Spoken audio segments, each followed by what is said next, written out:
Welcome back, everyone, to the Your Go-To Doc YouTube channel. I am Dr. Robert Feldman, board-certified neurosurgeon for over 25 years, and today we're going to be talking about something called normal pressure hydrocephalus, or NPH, as it is otherwise known.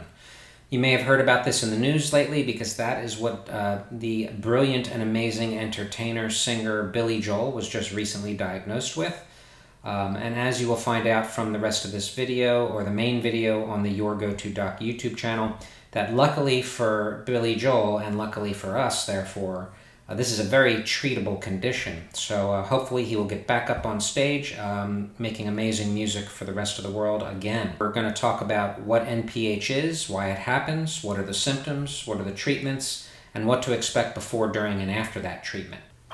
Okay, so let's kind of start with what is hydrocephalus? Hydrocephalus refers to hydro, water, and cephalus, meaning head or brain.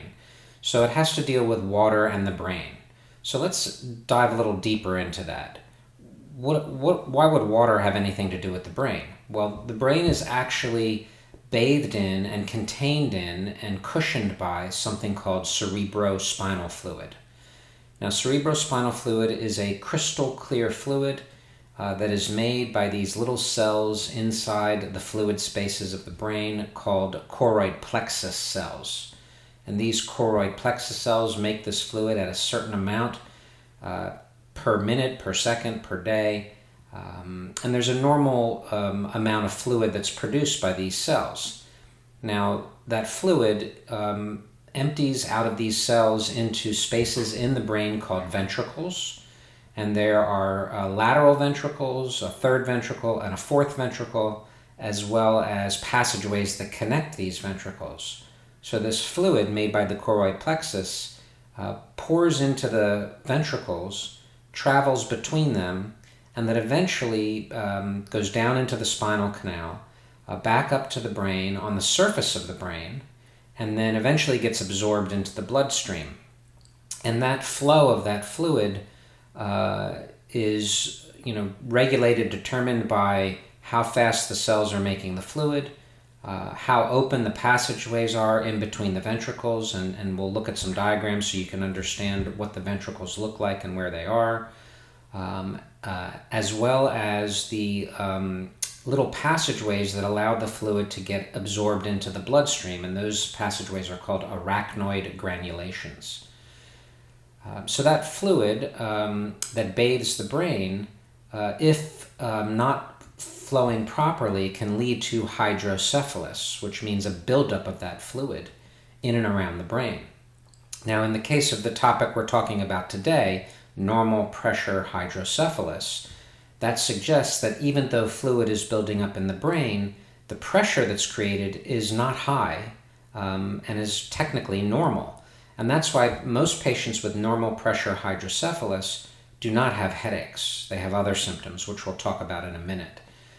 So if you got to this video and part of your symptoms includes a lot of headaches, it's probably not normal pressure hydrocephalus.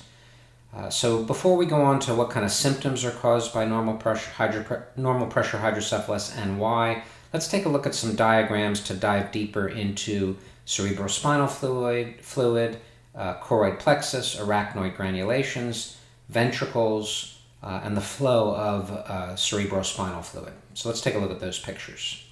So here we have a sort of a left-right looking from the side view of the brain. On the left, and on the right we have a front-back looking from the front of the brain. And here we can kind of see these spaces in the center of the brain going through a passageway down into the bottom of the brain, eventually going down into the spinal canal. But the red colored structure here is the choroid plexus. These are the cells that make cerebrospinal fluid. These cells excrete this fluid into the ventricles, the fluid spaces of the brain.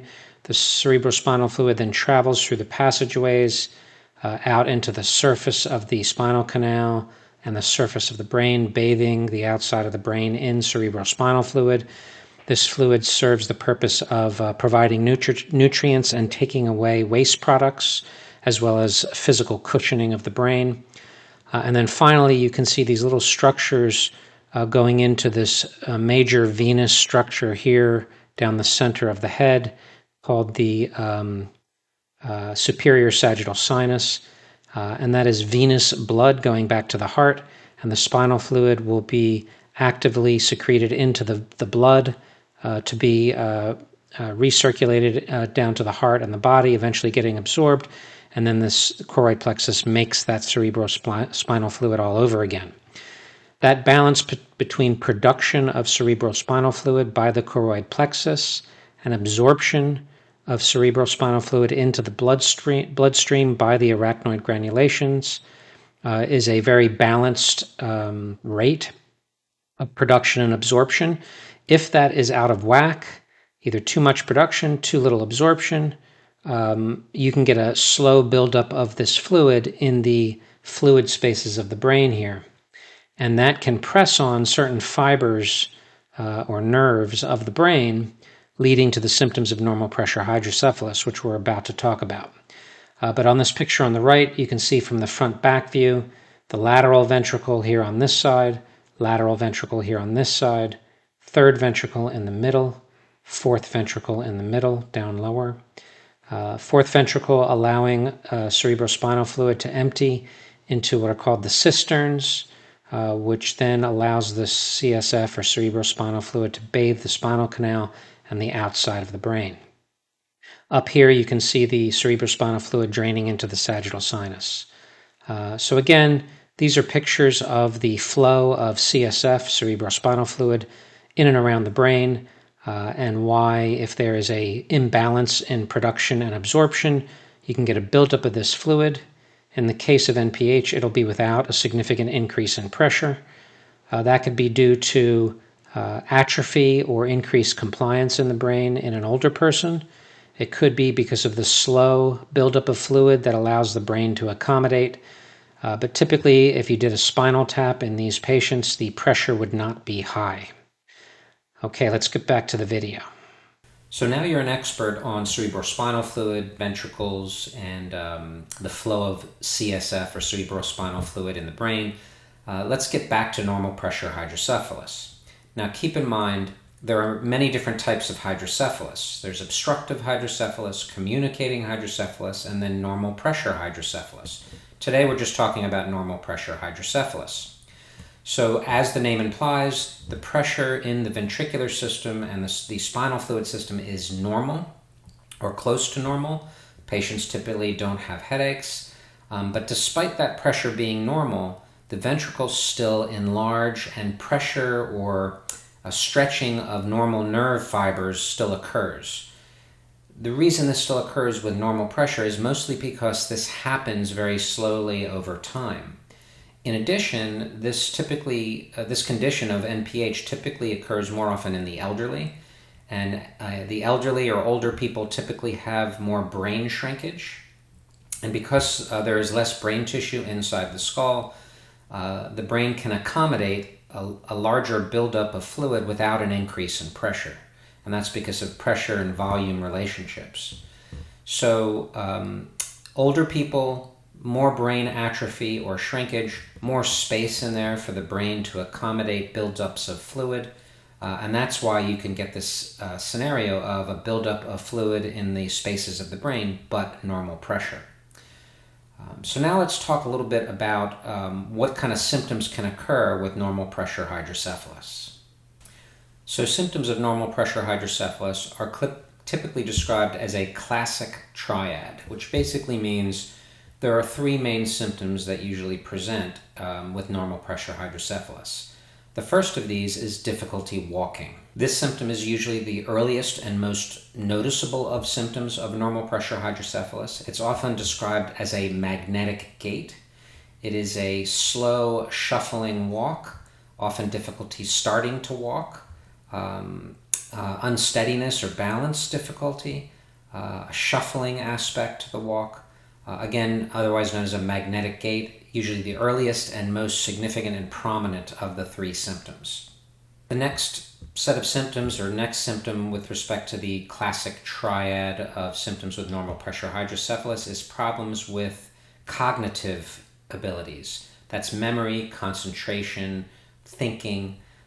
These changes can resemble dementia or trouble with cognition related to Alzheimer's or Parkinson's disease, but they are not from the same source.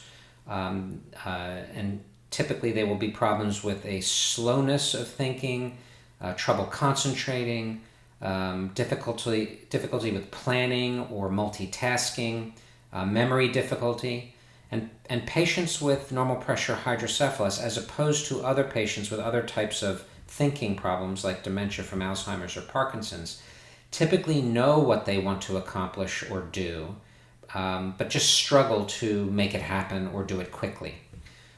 So that's the second of the set of symptoms in NPH, cognitive problems. The last of the three triad of symptoms with NPH is bladder problems.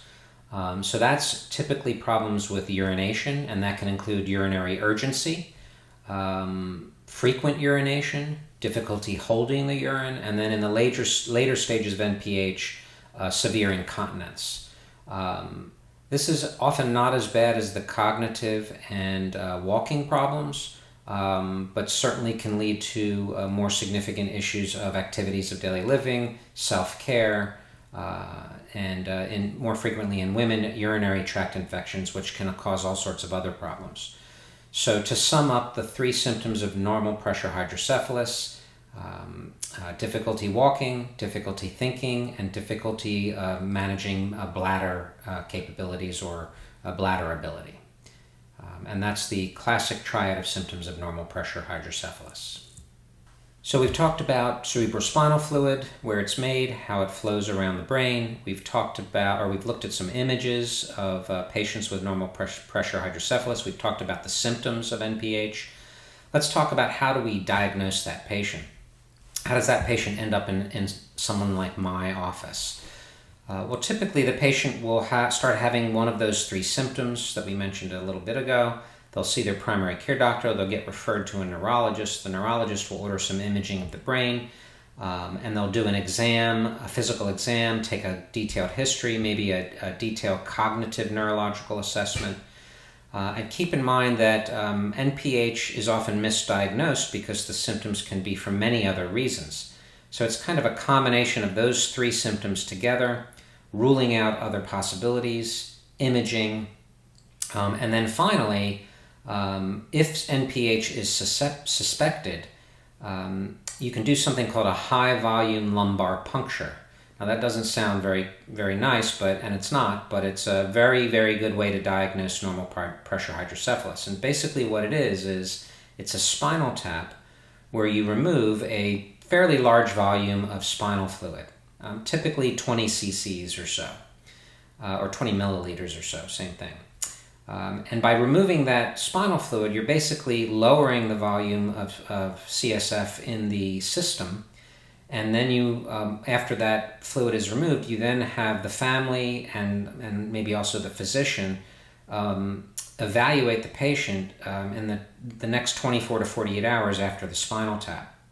If there is a significant improvement in the patient's walking, which is usually the most noticeable, ability with their cognitive function, and even urinary incontinence.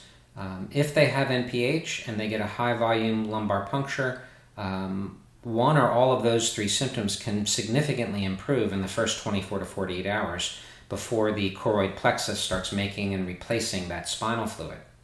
So the history, the physical exam, neurocognitive testing, and a high-volume lumbar puncture are the ideal ways to confirm a diagnosis of normal pressure hydrocephalus. So now let's say we have a patient who's been diagnosed with normal pressure hydrocephalus. It's been confirmed with a high-volume lumbar puncture that symptoms improved. That's the point at which the patient would get sent to someone like me. And the reason a patient like that would be sent to a neurosurgeon is that there is a procedure that can be performed to treat normal pressure hydrocephalus. And this is one of the unique things about NPH is it's treatable. So unlike other causes of walking problems, bladder problems, and thinking problems like Alzheimer's or Parkinson's, normal pressure hydrocephalus can be treated and these symptoms can actually be reversed. The surgery that's involved in treating patients for this is called placement of a VP shunt. And VP shunt stands for ventriculoperitoneal shunt. Ventriculo means the top of the shunt or tubing that you put is in the ventricles of the brain, and the bottom of the shunt is in the peritoneal cavity, which is the cavity that the stomach and intestines are in. So that surgery is something a neurosurgeon would do, and it basically mimics the outcome or effects of the lumbar puncture. So let's talk about what's involved in that surgery, what it is exactly, and then the risks and the benefits.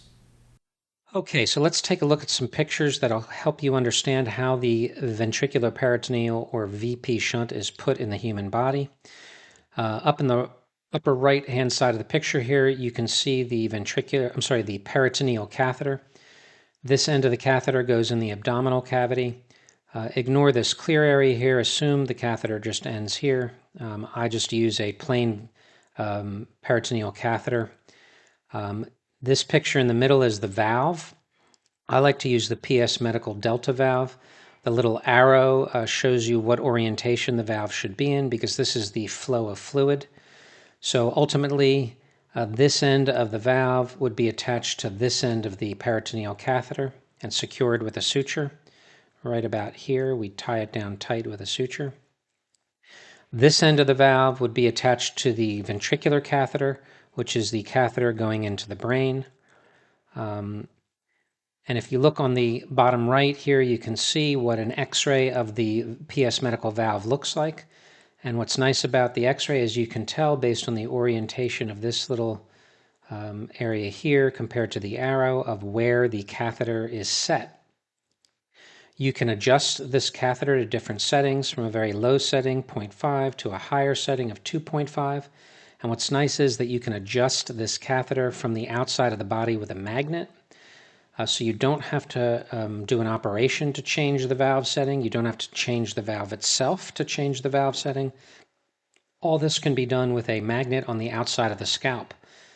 The downside of that, though, is that if the patient gets near a very strong magnet, it can change the setting. So if the patient would by any chance get near a strong magnet, let's say, for example, an MRI, they would have to make an appointment to come see me afterwards to reset the valve and confirm it's set at the appropriate setting. I will usually start out the setting at surgery at a 1.5, and I can adjust it lower or higher in the future based on how the patient's symptoms are doing. Let's take a look over at the picture on the left to sort of talk about how the catheter is actually put in the body.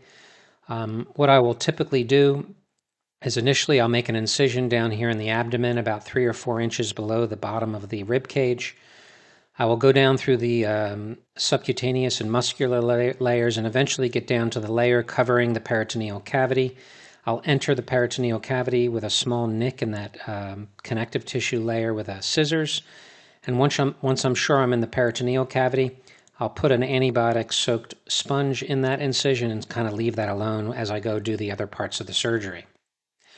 I'll then go up to the top of the head here and make an about probably 1-inch incision.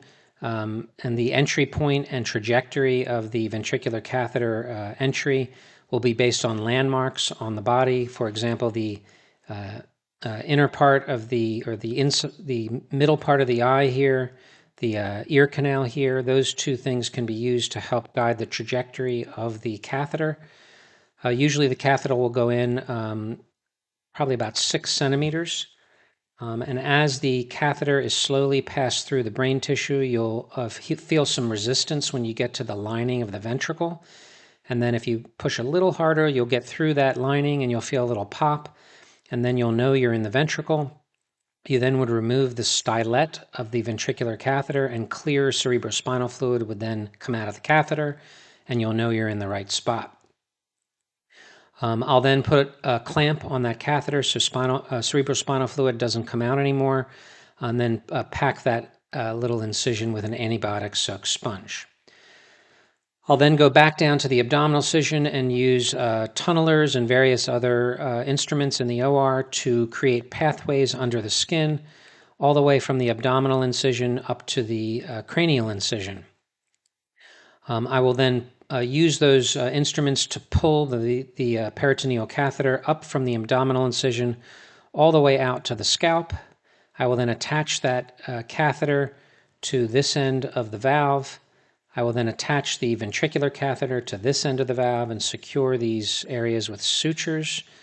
And then I will pull on the end of the catheter in the abdomen to drag the valve into the pocket that I created under the skin here, making sure that the tubing is nice and flush along the skull and seated properly under the skin all the way through this path. Once I know that the catheter is seated properly, I'll then press on the valve in this area here to prime the tubing, and I will look for clear cerebrospinal fluid coming out of the catheter here, and then I know that the fluid is passing properly through the valve and the tubing. Once I know the fluid is passing properly through the valve and the tubing, I will then put this end of the catheter into the peritoneal cavity, wash all the incisions out, close everything up.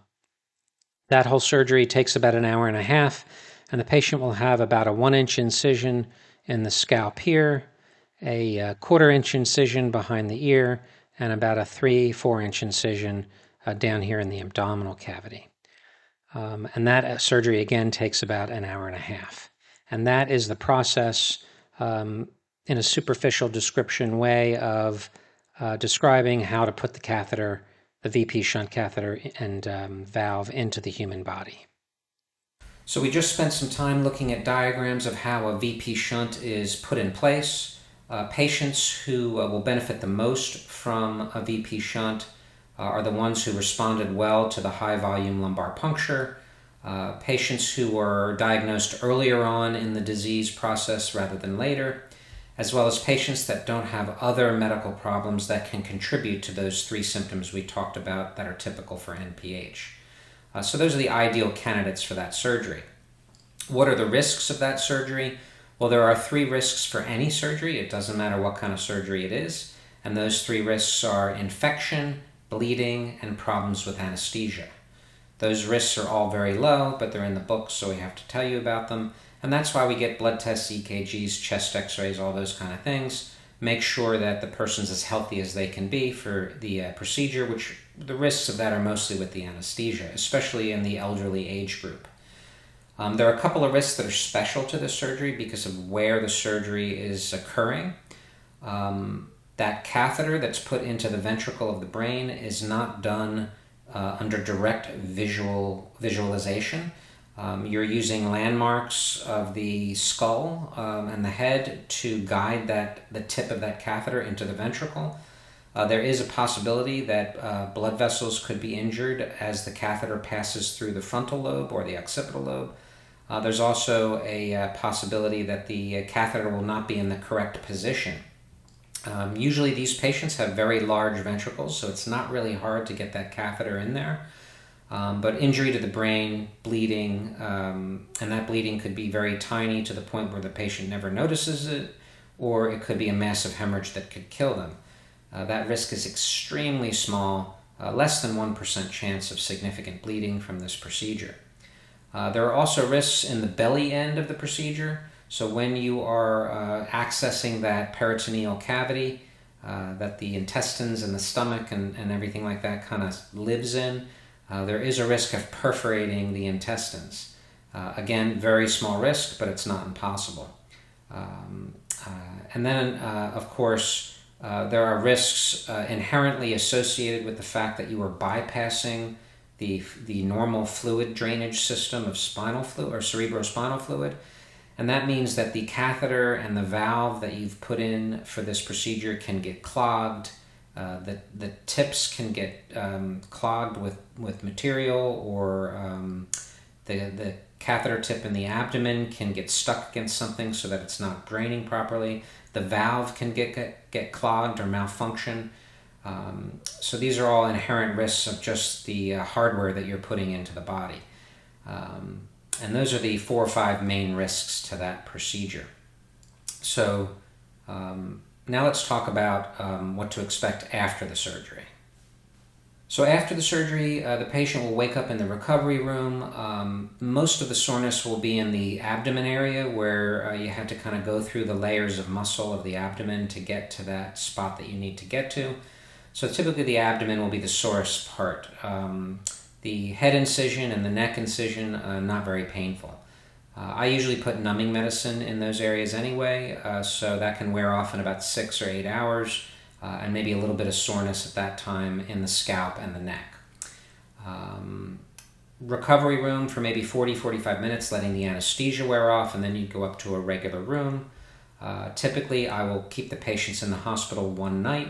First night, just take it easy, lie in bed. You're allowed up out of bed to go to the bathroom, but that's about it. The next day, I will usually get a CT scan of the head, make sure the catheter placement is in the right spot, no evidence of bleeding.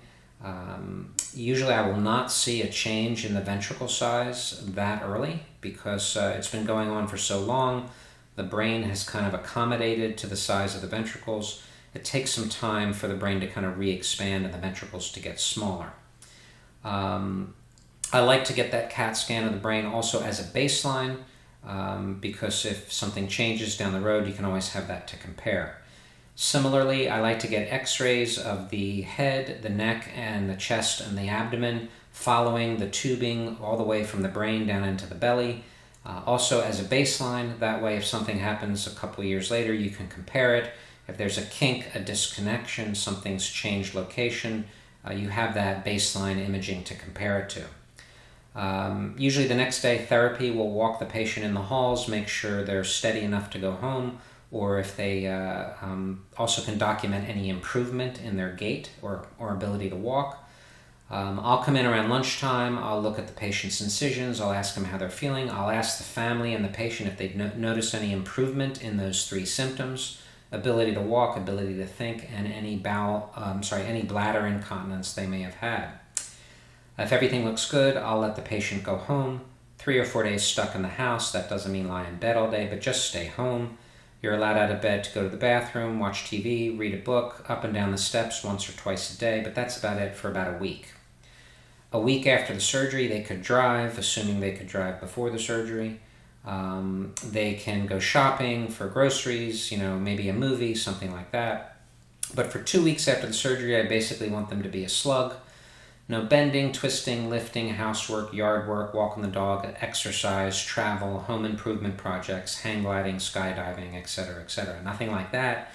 And one of the reasons for that is I want everything to kind of get scarred down to be nice and secure. I don't want things moving around a lot. So after those first 2 weeks, they'll be back in my office for a checkup. I'll check their incisions, I'll ask them how they're feeling, and if everything looks good, from my perspective, they've graduated, they're off the hook, they don't have to come back. Patients who undergo a VP shunt typically notice that the walking difficulty gets better first, memory and concentration difficulties get better second, and bladder difficulties get better last.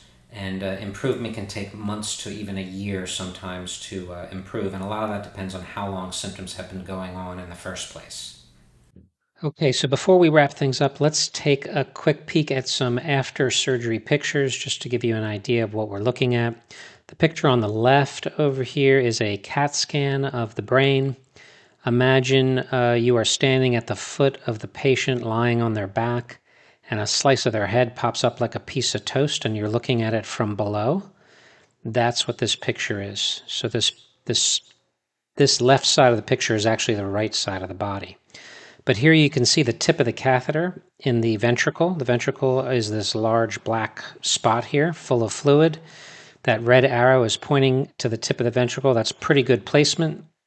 You don't want the tip just sticking along the edge here, because that means it could pull out a little bit and not be being able to drain fluid. You don't want it up against the septum pellucidum here, which is this membrane in the middle, because then it can block the holes for the fluid to get in there.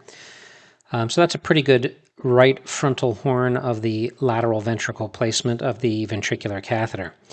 And by the way, you can just get a little peek over here on the very left side of the picture. This is a slice of the tubing that happens to be caught by the CAT scan outside the skull under the skin. So this is a CAT scan. The picture in the middle is an X-ray. This is pretty cool because you can see, besides, all the stuff you see on an x-ray, the tip of the catheter in the ventricle of the brain. You can't see the ventricle on an x-ray, but we can assume that's where it is. The hole in the skull that the tube comes out of. There it is attached to the upper or proximal end of the valve. Here is the valve, which then is attached to the peritoneal catheter, which then runs under the scalp, along the neck behind the ear, down to the chest. If we then follow that over to this picture on the far right, this is a front-back view x-ray as opposed to a side view x-ray like the middle picture. And here you can see the catheter running along the neck, over the collarbone, under the skin of the chest, and eventually diving down into the abdominal cavity, probably somewhere around here. And then all of this is inside the peritoneal cavity where the intestines live, and you can actually see the intestines all in here. So these are x-rays of the VP shunt, and I keep these, or I get these immediately after surgery so I have something to compare it to. Is there a kink in the tubing here? Is there a disconnection here? Is there a disconnection here? Has this moved at all? Those types of things are what I would be able to see if a year or two down the road the patient's symptoms come back and I want to figure out why could the shunt not be working. So this is CAT scan and then x-rays of what it looks like after a VP shunt is placed. So key takeaways for this video on normal pressure hydrocephalus is number one, normal pressure hydrocephalus is due to an abnormal circulation of cerebrospinal fluid in the brain. The typical symptoms that are associated with this are walking problems, thinking problems, and bladder problems. The symptoms of normal pressure hydrocephalus can be treated, often very effectively, with a VP shunt. And the earlier you can get diagnosed and treated for this, the better. This, by the way, is the diagnosis that Billy Joel, the famous singer, recently was diagnosed with. And I'm assuming he's going to get a VP shunt for this. It's going to be interesting because he doesn't have any hair, and you will probably be able to see the valve from his VP shunt at some point after his surgery, assuming he gets back to performing, which I really, really hope he does, because he is an amazing and talented entertainer. Anyway, sorry, I digress there. I hope this video was helpful. I hope it explained what's going on with NPH and answered a lot of questions. Definitely, if you get to the point where you need a VP shunt, sit down with your neurosurgeon and let them kind of explain it as the best they can. And I hope this video helps prepare you for that appointment and makes it easier for you. So again, thank you for watching. Please share this video, like this video, subscribe to my YouTube channel, which talks about many neurosurgery topics.